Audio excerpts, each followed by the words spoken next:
विधान भवनामध्ये सत्कार केला जाणार आहे। मुंबईकर खेळाडूंचा विधिमंडळाच्या सेंट्रल हॉलमध्ये आज सत्कार होणार आहे। वर्ल्ड कप जिंकल्यानं सरकार प्रत्येक खेळाडूला 1 कोटींचं बक्षीस देणार आहे। रोहित शर्मा, सूर्यकुमार यादव, यशस्वी जयस्वाल आणि शिवम दुबे यांचा सत्कार सरकारकडून केला जाणार आहे। तर मुंबईकर 4 खेळाडू आहेत आणि त्यांचा सत्कार आज विधिमंडळामध्ये होणार आहे। आज संध्याकाळी 4 वाजता या कार्यक्रमाचं आयोजन करण्यात आलेलं आहे। मुंबईकर खेळाडूंचा विधिमंडळाच्या सेंट्रल हॉलमध्ये सत्कार आज केला जाणार आहे। वर्ल्ड कप जिंकल्यानं सरकार प्रत्येक खेळाडूला 1 कोटींचं बक्षीस जे आहे ते देणार आहे। हा कौतुक आहे, शाबासकीची थाप आहे जी सरकारकडून दिली जाईल। टीम इंडियाच्या मुंबईतल्या 4 खेळाडूंचा आज विधान भवनामध्ये सत्कार केला जाणार आहे आणि वर्ल्ड कप जिंकल्यानं सरकार प्रत्येक खेळाडूला 1 कोटींचं बक्षीस देणार आहे। अक्षय मणकणी आमचे प्रतिनिधी अधिक माहिती देतील। अक्षय,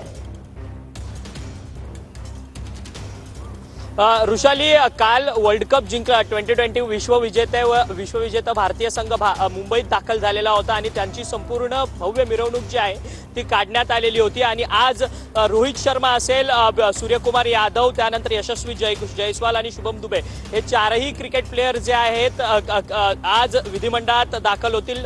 विधिमंडळामधल्या सेंट्रल हॉलमध्ये त्यांच्या संपूर्ण स्वागताचा कार्यक्रम केला जाईल, त्यांचा उत्साह वाढवण्याकरता। आणि त्याचसोबत 1-1 कोटी रुपयांची रोख रक्कम जी आहे ती विधिमंडळाकडनं, मुख्यमंत्र्यांकडनं जाहीर करण्यात आलेली आहे। आणि आपण पाहू शकतो की विधिमंडळाच्या परिसरामध्ये भारतीय झेंडे जे आहेत ते मोठ्या प्रमाणात लावण्यात आलेले असल्याचं पाहायला मिळतं। एकंदरीतच तयारी मोठ्या प्रमाणात आहेत आणि राज्याचे उपमुख्यमंत्री, अर्थमंत्री अजित पवार हे देखील विधिमंडळात आता सध्या दाखल झालेले असल्याचं आपल्याला पाहायला मिळतं।